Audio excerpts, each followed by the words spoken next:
Нека носим и още срама по челото. Синила от бича, следи от теглото. Нека спомен люти от дни на позор, да висне като от нашия кръгозор. Нека ни отрича историята. Века, нека е трагично името ни. Нека беласица стара и нови батак в името наше хвърлят своя мрак. Нека да ни сочат с присмехи обидни, с чупените окови, едините стидни по врата ни и още от хомота стар. Нека та свобода да ни бъде дан. Нека, но ние знаем, че в нашето недавно свети нещо ново. Има нещо славно, що гордо разтупва нашите гърди.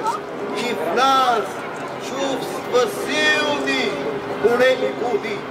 Защото там не иде навръх планината, що небето синьо крепи с рамената. Издига се някой див, чудовен връх, покрит с бели кости и с кървав мък. На безсмъртен подвиг, паметник огромен, защото в Балкана има един спомен, има едно име, що вечно живее. И в нашата история, като легенда грее, едно име ново, голямо, антично, като Термопили славно, безгранично, що отговор дава и смива срама и на клеветата струшава зъбата. О, шипка! 3 деня младите дружини как прохода бранят. Горските долини трепетно повтарят, на боя ревът. Пристъпи ужасни, 12 път гъсти орди лазят муровата дива и тела я стенат и кръв я залива. Бури подир бури, рояк след рояк. Сюлейман безумни сочи върха с пръст пак и вика: Търчете! Там усараите! И ордите тръгват с викове сърдити. И Аллах грамовно въздухът разпра.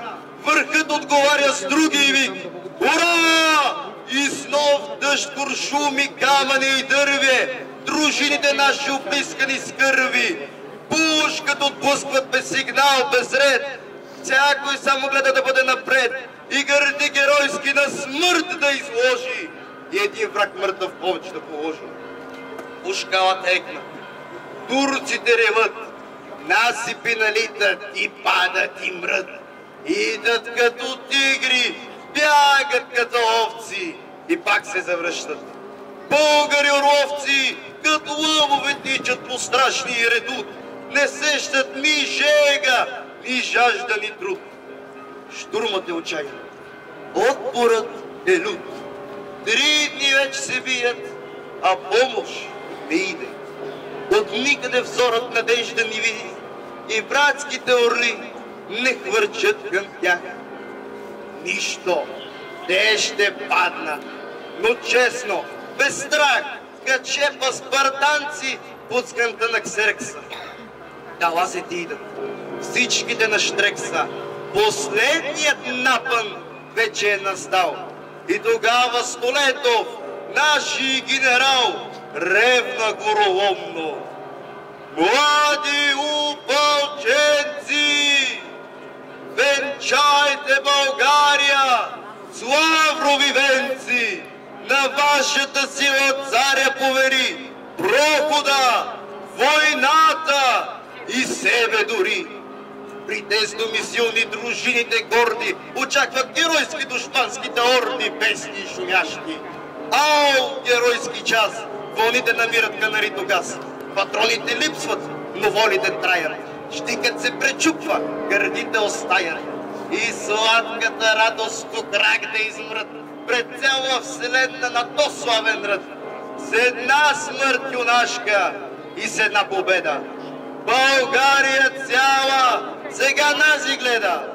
Тоя връх висок е, я ще ни съзря, ако би бегали, да мрем по-добре. Нямаме оръжие, има хекатомба, всяко дърво мече, всякой камък бомба, всяко нещо удар, всяка душа плам. Камъни и дърви изчезнаха там. Грабвайте телата! Някой се изкряска и трупове мъртви хвръкнаха за в часка. Демони черни на черни рояк, катурят струпалят като живи пак. И турците тръпнат, друг път не видели, в едно да се бият живи умрели. И в боя се хвърлят с демонски вик, боят се обръща на смърт и на щик. Героите наши, като скали твърди, желязото срещат железни си гърди и хвърлят се с песни в свирепата сеч, като виждат, че харно се умира вече. Но вълни, по-нови от орди дивашки, гълтат, потопяват урлака юнашки и още миг ще падне заветният хълм. Изведнъж Радецки пристигна с гръм. И днес още Балкан, щом буря захваща си, спомня този ден бурен.